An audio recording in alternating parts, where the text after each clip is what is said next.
Olá, irmãos. Dando continuidade ao estudo de Atos dos Apóstolos, estudaremos hoje o capítulo 4.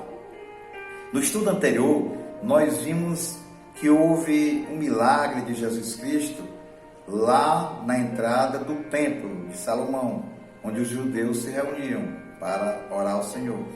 Ali estavam aleijados de nascença e os apóstolos Pedro e João, que iriam entrar no templo, viram aquele rapaz pedindo esmola e ali eles falaram que não tinha ouro nem prata, mas que no nome de Jesus Cristo Nazareno ele pudesse se levantar. E ali o aleijado ficou caminho, se levantou aos poucos e saiu morto de feliz, louvando a Deus por aquele milagre.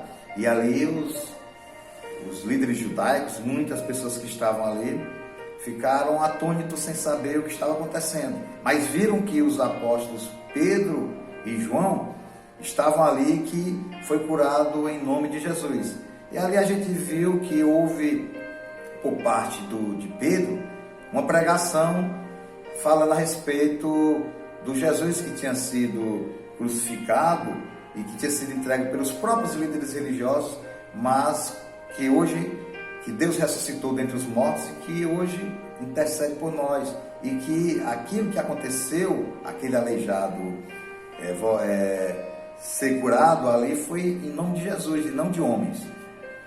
Depois a gente vai ver que o próprio discípulo Pedro, ele faz aquela pregação eloquente, né? Uma pessoa simples, mas que estava cheio do Espírito Santo, porque o poder do Espírito Santo tinha chegado à igreja primitiva e veio no dia de Pentecostes, conforme Jesus tinha prometido.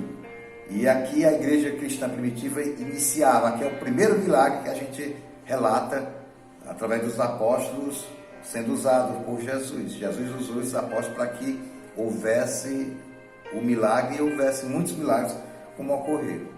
No capítulo 4 a gente vai ver que a ciumez, a inveja dos líderes religiosos chega ao ponto de tentarem fechar a boca dos discípulos, tentarem impedir que os discípulos pudessem falar o nome de Jesus. E Pedro e João foram presos. A gente vai ver aqui, conforme o capítulo inicial, capítulo 4.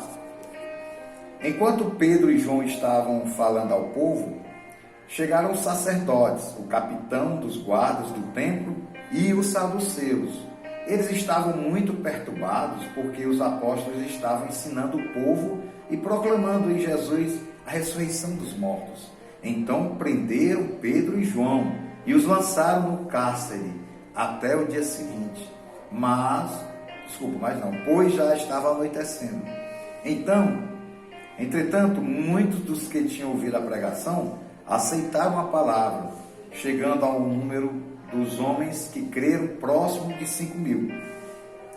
A gente vê aqui que Pedro e João, depois daquele milagre, né, que Jesus usou os discípulos para que pudesse aquele aleijado ser curado, houve por parte do Sinédrio, né, o Supremo Tribunal dos Judeus, os líderes religiosos da época, aqueles que tinham sabedor religioso, aqueles que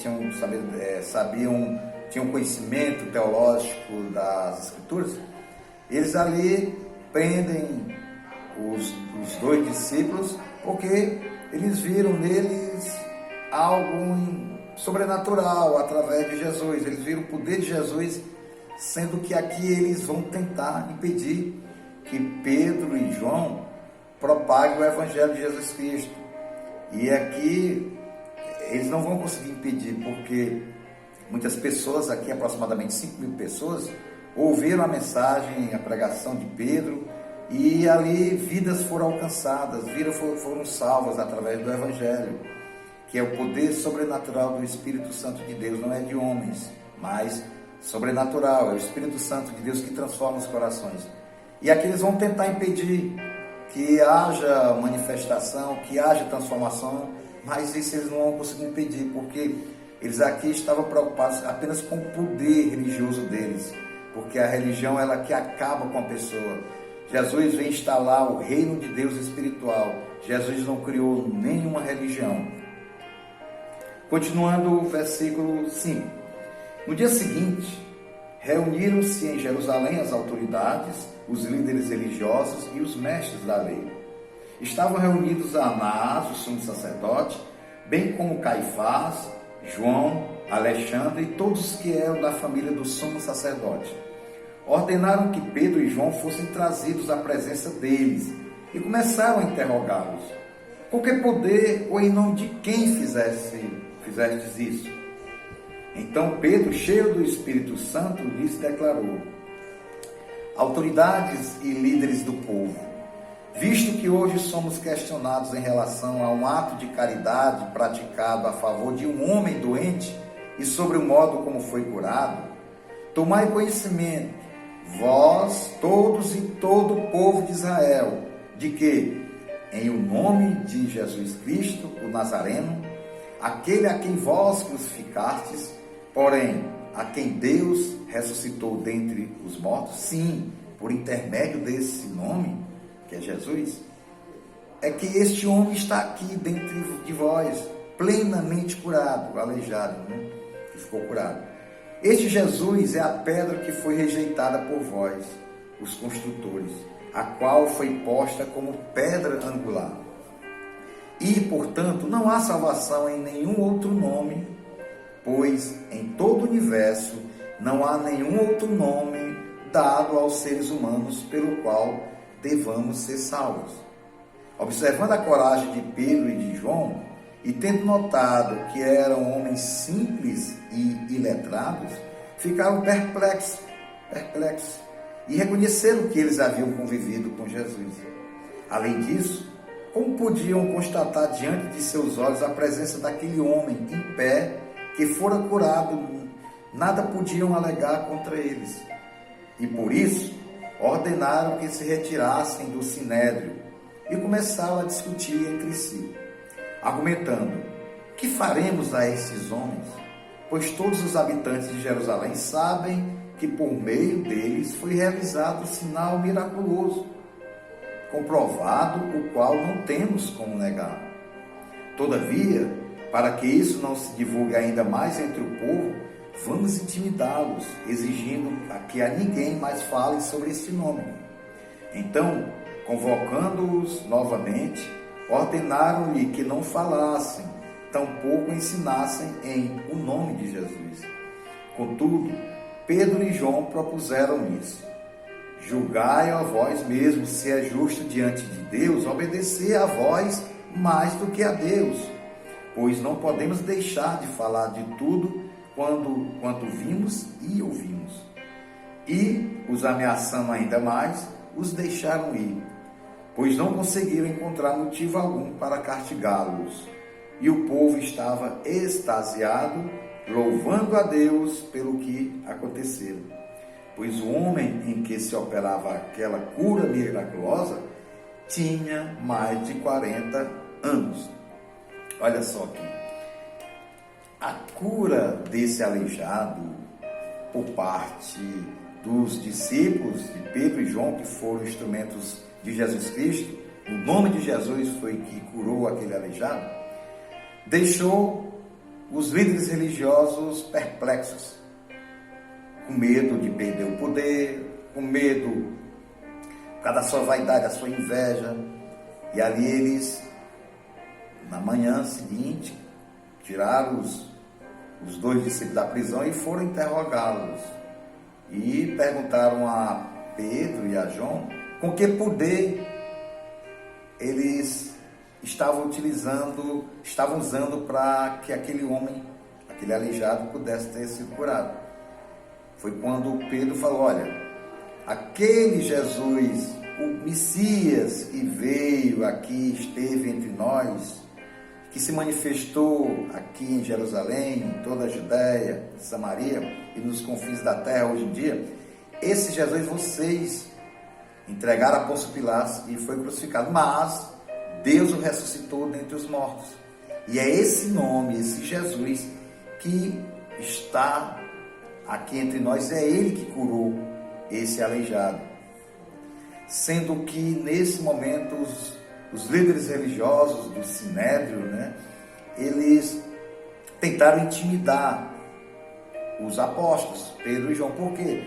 Porque eles não poderiam negar, eles não poderiam dizer que os discípulos estavam mentindo, porque eles mesmos viram a cura. E milhares de pessoas viram a cura e também milhares de pessoas foram transformadas pelo poder do Espírito Santo de Deus e entregaram a vida ao Senhor Jesus. Então eles não podiam fazer nada. O que eles fizeram? Chamaram, se reuniram entre eles, o Sinédrio, os líderes religiosos, e falaram: olha, a gente não pode fazer nada porque a gente viu, mas vamos intimar ele aqui, vamos mandar eles embora. E chamaram Pedro e João e falaram para eles: olha, vocês não podem mais ficar levando esse nome de Jesus, você não pode estar pregando o nome de Jesus. Ameaçaram.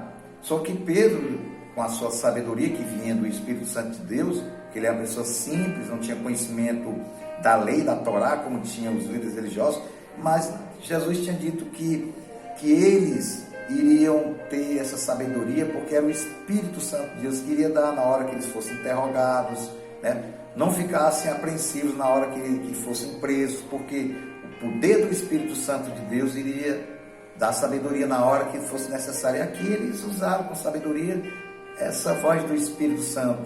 E aqui eles falaram: vocês estão querendo que nós não levemos a mensagem de Deus?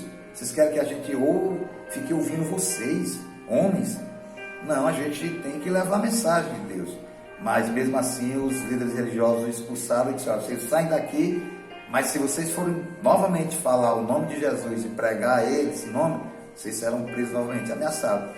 Mas isso, para os discípulos, nada iria impedir deles levar o Evangelho, porque o Espírito Santo de Deus estava habitando nos primeiros cristãos e habita nos cristãos de hoje, contando que você arrependa dos seus pecados e entregue a vida ao Senhor Jesus, que aí você recebe de graça o Espírito Santo de Deus e recebe de graça a salvação e a vida eterna com Cristo.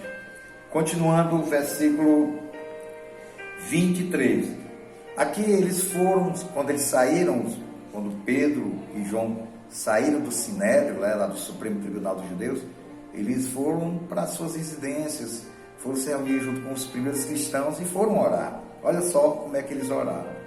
Assim que foram soltos, Pedro e João buscaram a companhia dos seus amigos e contaram tudo o que os chefes dos sacerdotes e os líderes religiosos lhe haviam dito. Ao ouvir esse relato, os irmãos unânimes elevaram a voz de Deus e exclamaram: ó Todo-Poderoso Senhor, Tu que fizeste o céu e a terra, o mar e tudo o que neles existe, que, pelo Espírito Santo, por boca de nosso pai Davi, teu servo, declaraste: porque os gentios se enfurecem e os povos conspiram em vão. Os reis da terra se levantam e os governantes se ajuntam em oposição ao Senhor e contra o seu ungido. De fato, Herodes e Pôncio Pilatos reuniram-se com as nações pagãs e os povos de Israel nesta cidade para conspirar contra o seu santo servo Jesus, a quem ungiste. Realizaram tudo o que em teu poder e sabedoria já havia predeterminado que aconteceria. Agora, pois, ó Senhor, considera as ameaças deles e capacita os teus servos para proclamarem a tua palavra com toda a intrepidez.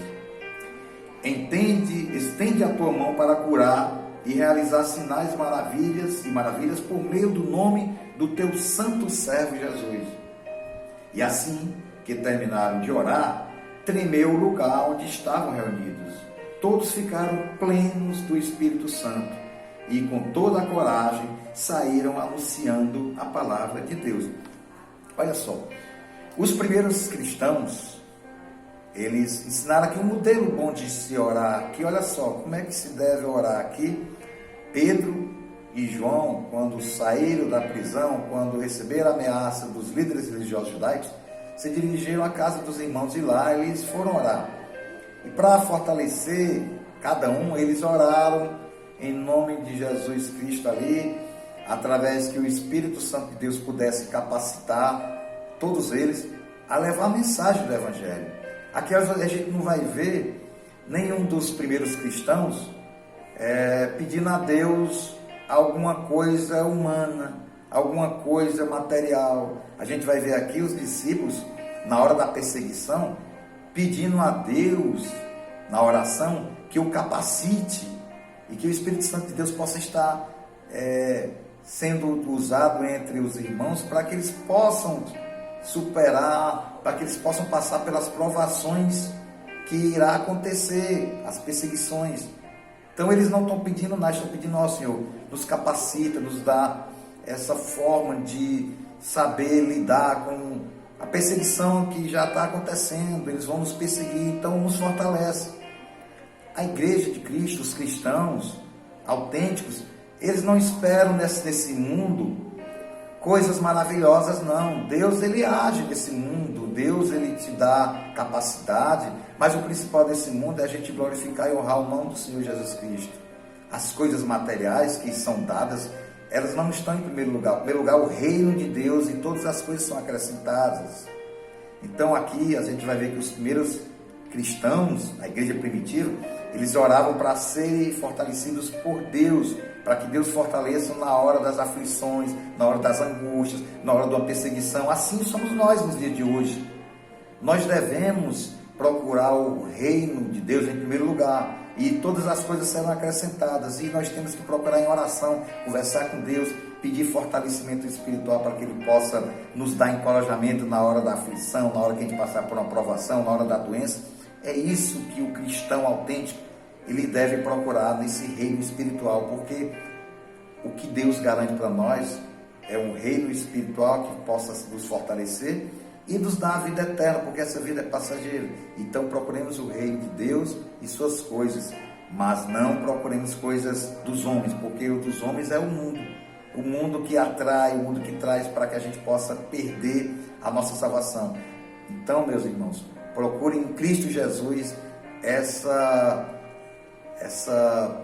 em Cristo Jesus procura essa paz de espírito que excede todo entendimento. É nele, é esse poder sobrenatural que ele vai agir na tua vida através do Espírito Santo de Deus. Não é obra de homens. Amém? Continuando, versículo 32. E da multidão dos que creram, um só era o sentimento e a maneira de pensar. Ninguém considerava exclusivamente seu os bens que possuía, mas todos compartilhavam tudo entre si. Com grande poder, os apóstolos continuavam a pregar, testemunhando da ressurreição do Senhor, o Senhor Jesus, e maravilhosa graça estava sobre todos eles.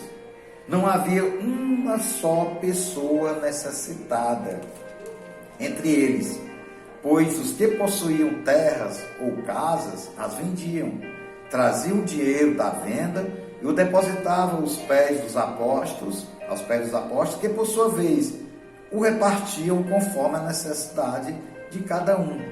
A gente vai ver aqui que a igreja de Cristo, a igreja primitiva, a igreja verdadeira, que é essa que nós devemos seguir, é uma igreja onde você ajuda o teu próximo, onde a igreja verdadeira, que Deus é a cabeça e nós somos os membros. A igreja é o corpo, Deus é a cabeça da igreja e nós somos os membros. E nós temos que estar ajudando uns aos outros. Por quê? Porque a gente tem que estar fortalecendo. Os cristãos daquela época, quem tinha posses, eles ajudavam, não deixavam ninguém passar necessidade. E ali a igreja de Cristo era cada dia fortalecida, e a cada dia o evangelho de Jesus Cristo era pregado, e a cada dia o Espírito Santo se elevava junto àqueles primeiros cristãos que aqui estava aumentava, era ricos, pobres, gente do Império Romano que se convertia a Jesus Cristo. E assim era a igreja de Cristo nos primeiros anos. Versículo 36. Então José, um levita natural de Chipre, a quem os apóstolos deram o sobrenome de Barnabé, que significa filho da consolação, sendo proprietário de um campo, vendendo-o, trouxe o dinheiro da venda e o colocou junto aos pés dos apóstolos. Olha só, aqui a gente vai ver que a igreja cristã primitiva, no seu início, uns ajudavam os outros. Ninguém tinha aquela preocupação material. Ninguém queria saber que o reino de Deus é espiritual. Que o reino de Deus, na sua plenitude, acontecerá com a segunda vinda de Jesus Cristo. Quando Jesus Cristo retornar a esse mundo, através das nuvens, ele não vai mais vir como muitos esperam a sua vinda, ele irá resgatar a sua igreja. Ele nem descerá, resgatará a sua igreja para viver com ela no céu. E aqui o mundo é espiritual. Naquela época os cristãos procuravam não deixar o seu próximo passar necessidade, não deixar o seu próximo entrar num conflito, eles ajudavam, eles estavam ali. Aqui havia as ofertas, né? Eles resgatavam, ofertavam aos discípulos, para que os discípulos pudessem fazer a divisão naquela igreja cristã que estava iniciando, porque as pessoas ali, muitas delas deixavam as suas vidas anteriores para seguir a Jesus Cristo, porque era o reino de Deus verdadeiro. Aquela vida dos cristãos tem que trazer para os dias de hoje. Nós temos que procurar andar no reino de Deus aqui na terra, que é um reino espiritual. É um reino em que Jesus habita e transforma através dos nossos corações. Ele usa o Espírito Santo de Deus e que nos faz com que nós façamos aquilo que agrada a Ele. Através da oração, através da leitura diária da Bíblia, nós temos que ler a Bíblia. O cristão que não lê a Bíblia, aí fica difícil o fortalecimento espiritual. O alimento espiritual é a leitura da palavra de Deus. E a oração com Deus é diária. A gente tem que conversar com Deus, saber o que Ele tem para falar para a gente e pedir para que Ele possa estar nos fortalecendo nesse mundo perverso, como Jesus disse, jaz do maligno. Amém? Vamos orar? Querido Deus, nós te agradecemos pela tua mensagem, Pai. Te pedimos que a igreja de hoje, Pai, a igreja cristã possa buscar os ensinamentos da igreja primitiva, onde uns ajudam uns aos outros sem se preocupar em nada material, Pai. E que o reino de Deus aqui na terra seja estabelecido para a honra e glória do teu nome. Que o Espírito Santo de Deus possa estar habitando em nossos corações e criando, Pai, esse amor fraternal que vem de Deus. Em nome de Jesus nós te agradecemos. Amém.